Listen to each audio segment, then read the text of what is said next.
Okay, hi, how are you? Welcome back. This video, as you can see by the title, is about how to get into literature, or how to, I don't know, become a literary person, how to self-study literature, how to become well-read, all that good stuff. How to get into classics. You could definitely call this how to get into classics, because almost all of the stuff that I'm going to be talking about is a classic. And I've tried to record this video many, many times, so I apologize if it's a bit rambling, but I'm determined to get it all out there, to espouse all this nonsense to you, so you may become someday erudite. Myself, I've just finished my second year of university. I am studying literature, my second year of my undergraduate, so while I am by no means an expert, I certainly have, the methodology is certainly fresh in my mind. You could say that. Um, so I guess just jumping right in, I think the number one way to start getting into literature and classics and stuff like that, even though it might sound trite or cheesy, is to start with something that really interests you. And I think the best thing when you're first trying to get into classics is to try to find something that interests you, but which is sort of literary that interests you. And for me, when I started getting into literature, which was about 3 years ago, it was Charles Bukowski, who I don't really like that much now. I think I found his character more interesting than I actually found him, and I mean, Bukowski is by no means a classic writer. I don't think any of his books are really classics, but I think it was through getting into Bukowski and finding sort of a personal interest in Bukowski that I started finding out about other writers. I think weirdly it was through reading about Bukowski in different channels, YouTube channels that made videos about him, that I became exposed to one of my favorite writers of all time, who's David Foster Wallace, someone who's still one of my favorite writers. So I would recommend, sort of when you're first trying to get into literature, to try to do it, to try to make it personal, to find stuff that you find. This is a beautiful book cover, by the way, isn't it? I really like it. It's a shame it sucks.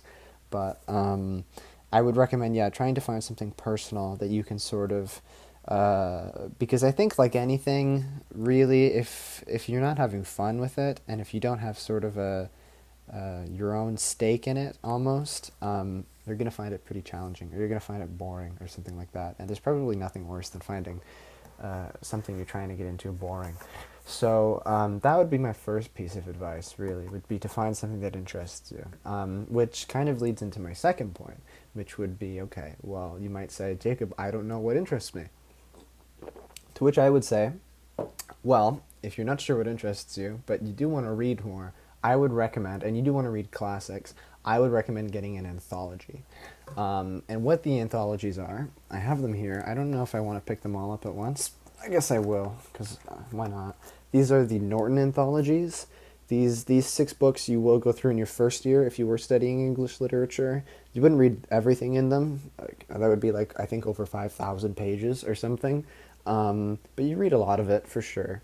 And I think getting something like this is really helpful because I think when people first start trying to get into classics or something like that, people often tend to give them like individual book reviews, which I think has a place for sure, to say like, oh, go read, A Picture of Dorian Gray or something like that. But I think that giving people individual book suggestions, or not reviews, sorry, suggestions. I think that giving people book suggestions, it sort of puts a lot of pressure on people like liking the stuff that they do get, which I don't think is always like super. So I don't think it's always super effective, no.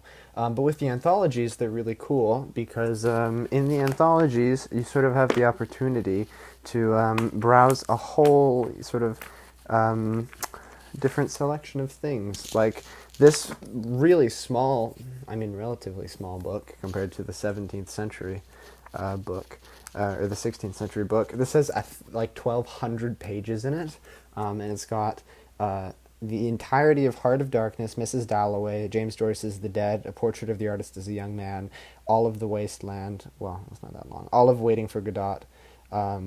So it's got some like whole novels in here, a ton of just like nonfiction excerpts, can't pronounce it, a ton of kind of criticism. I think like Virginia Woolf's modern fiction and stuff like that. A lot of like historical context, because a lot of, I think, studying literature is reading about literature, reading about when it was written, for sure. So I think the anthologies can be very, very helpful for that reason. So if you're not sure what you're interested in, or if you feel sort of just like this general kind of confusion in how literature as a big quarreling family, as Harold Bloom, who I don't love, put it, I think that getting the anthologies, which you can find for very cheap online, and which you can also find at your local thrift store. I actually ran out, before I made this video, to take a photo, which will be somewhere on here, of my local thrift store, which had very similar anthologies in it. And I don't know how I started this sentence, but I think the anthologies are great because they can sort of let you see how literature comes together as this big quarreling family. And kind of starting in the Middle Ages through to contemporary literature, and how everything is interconnected and stuff like that, all in one convenient volume. And if you read all of them, if you read all 6 anthology, 6 Norton volumes, or, all of the Oxford Companion or whatever, you will be better read than like most English majors, for sure. So I would recommend those. You can find them, like, as I said, at the thrift store. You can also get them pretty cheap online. So that would be sort of my first big practical recommendation. I think my next big recommendation would be, my next kind of point in trying to study literature would be to read a lot of criticism. And criticism, I don't just mean people saying that certain things are bad or explaining why they're bad, but criticism sort of in its looser sense, in its more scholastic sense, which is just kind of writing that is written, nonfiction, in response to other works, which kind of includes literary theory. Sorry, I'm throwing anthologies off of my desk because I have so many books on it. And I think that it can be kind of daunting to like read criticism or whatever, because it's often written in like, sort of a highfalutin academic style. But I think you can sort of start with stuff that is a lot more kind of mild, like this book by the guy I mentioned earlier, Harold Bloom. This is called How to Read and Why, which I picked up at a thrift store, actually. The thrift stores are going to be omnipresent throughout this video because they're an incredible resource for finding all sorts of different stuff. But this book, How to Read and Why, is written for somebody who doesn't really have any experience whatsoever reading, about classic works and stuff like that. And even though Harold Bloom himself kind of had some shoddy ideas in the 90s pertaining to different things, I think there's really, when it comes to criticism, when it comes to reading about reading, there's all sorts of different levels. N+1, which is a literary magazine, as well as stuff like Harper's, as well as the New Yorker, as well as even some stuff in the Atlantic. They all often write about books, and they write about classics. I'm trying to think. I think it's called... there's another website I can't quite remember, but I'll put it in the description as well. There's all sorts of, the London Review of Books. There's all sorts of great criticism online, all sorts of great literary magazines and stuff like that are intended not necessarily for somebody who has a lot of who's very familiar with literature, but sort of for a broader, more general audience. And then I think once you start sort of reading, that kind of ties into another point I want to make as well, which is I think that if you're going to try to get into literature and you're going to try reading classics, I think it's really important to make reading kind of something that you do passively and something that you do for fun every once in a while. Because I think if you treat it as like work that you have to do, like you're like, oh, I have to read my 50 pages today or something like that. I mean, there's a time and a place for that, but I think in general it's not that great of an idea. And I think that a lot of the time people will they'll message me now, which is crazy, and they'll be like, how can I read more? And my number one suggestion is always to make reading something that you do passively, and to make reading something that you do sort of without thinking about it. Even if you're not really that interested in reading a novel at the moment, that you're just even reading like an article in the New York Times or something like that. Or just something that interests you. And then slowly I think you can build your way up to reading more serious stuff about literature. You can sort of, I think, breach the undergraduate stuff at a certain point. Because the English that you do in high school, at least here in Canada, is really, really stupid. And it doesn't prepare you for a university level English education at all, which means that I think that a university English education, at least at the undergraduate level, the first kind of the introductory stuff, I think really, if you are able to read a New Yorker article, I think you would understand most of kind of the theoretical stuff that you might get in your first year of undergrad. Some books that I've got at thrift stores recently, which again, thrift stores, you can buy stuff like a handbook of critical approaches to literature.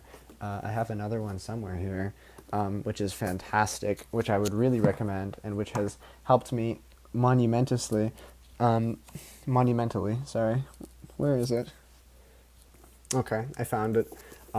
Which has helped me momentously, I don't know, honestly, is How to Interpret Literature, Critical Theory for Literary and Cultural Studies by Robert Dale Parker, the third edition, which sounds like a very simple book, but which sort of just goes over all of the basics: feminism, deconstruction, psychoanalysis, structuralism, new criticism, kind of, contextualizes all of these different literary theories, kind of assumes that presumes, I don't know, that you know very little about literature in general. It's written for undergraduates, but I think that anybody really could read books like this. And I think that then that also ties into another note. Oh, I also got this one at the thrift store, which is Introduction to Critical Theory, which is kind of all about the kind of some of the new left and sort of the Frankfurt School and stuff like that, which is really cool, and which I've been trying to get into. It's been a long day today, but which does tie into another point that I want to make, which is take a lot of notes. Sorry, my microphone got unplugged there. But yeah, the next point that I want to make, which is take a lot of notes. These are all the notebooks that I used just in the last year, writing about, writing for school and taking notes for school and taking notes on stuff that I've read. I think it's really important to sort of write about stuff as you're reading it, to have a lot of confidence in what you're writing as sort of in writing about stuff that you're reading. I think that confidence is sort of paramount to your success in any literary endeavor, because I think that if you have sort of self-doubt, it's not great, and can sort of sabotage any personal connections you might find in certain works.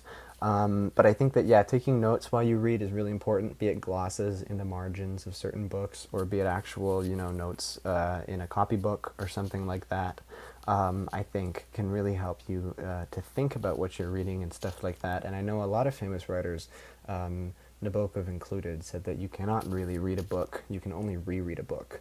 And I certainly experienced that when I was trying to practice my French, and I kept reading the first page of In Search of Lost Time over and over again. After like an hour of reading it over and over again, I felt like I understood it on a level that I never could have had I only read it once. And I think note-taking can really sort of corroborate that, or assist in that process, because it forces you to think about everything that you read, and it sort of helps you commit stuff to memory.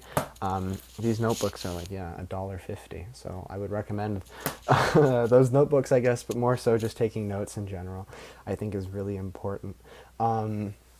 And so I think another really great resource that I would recommend, adjacent to writing notes and stuff like that, I would recommend writing essays too. I think that has helped me monumentously in my reading, especially if you want to sort of, I think, read in a certain scholastic way. I think that writing about the stuff that you're reading specifically in an argumentative way, which ties back into your confidence as well, is important. And I think that if you do want to start writing, a great resource to have is a writer's handbook. This is one that I got, which was suggested to me being a first-year English student, which is called the Canadian Writer's Handbook, because I'm Canadian, but I'm sure you can find all sorts of different ones for all sorts of different regional styles. And it is immensely helpful because it just has stuff, chapters called things like the process of planning, writing, and revising an essay, which is, just really dives into it. So I think, resources are really, really important. And having stuff like this, having sort of the bare, the basics when it comes to the resources that you have. I even have one called The Elements of Style, which is a very popular critical book that was written a very long time ago, I think in like the 1920s, that talks about how to write elegantly and concisely and stuff like that. And then I also have, in the way of references and resources, this book, which is an encyclopedia of contemporary literary theory, which isn't that contemporary anymore because it was written in the 90s, I think, when Deleuze was still alive. But I think it's great to have stuff like this. You can find this at your local thrift store. You can find stuff like this on eBay. And I think that it's sort of you can just open it up and say, yeah, good question. What is performance criticism? What is, narratology? What is metacriticism? And I think that while you're reading sort of articles and stuff like that, to have a good literary encyclopedia or just to look things up online too will help you momentously in all of your pursuits. I have just stuff that I've picked up at the thrift store too. I have all these stacks of it that I actually don't think I will show you because I'm starting to lose daylight. But yeah, I think there's all sorts of different ways that you can go about getting into literature. I think that in the way of classics, what's really important is probably just to find stuff that you like, and then specifically to try to forge a personal connection with the work. Like for me, I know in stuff like when I was getting into Tolstoy and getting into even the modernists and stuff like that, what really helped me, even Shakespeare and things like that, what really helps me to get into these things is to read about kind of the historical aspects of the writing, to read about when it was taking place, to understand that these were people too, stuff like that, to kind of connect yourself with it. Because I think that if you can have a personal connection with the literature that you're reading, it sort of tumbles from there because it becomes part of you in a way, which is pretty cool. So yeah, I guess a little bit of a shorter video today. I tried for so long to record all of this stuff, and I thought it was going to take me like an hour, but now I realize it wouldn't take me that long. It didn't take me that long at all.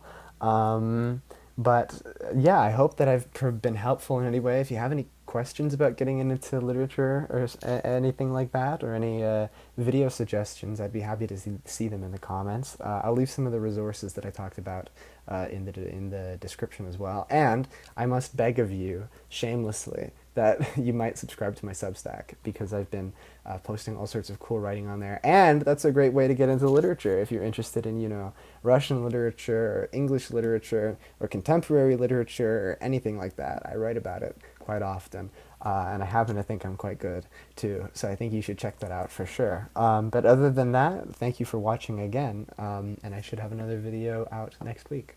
So, all right, I'll see you.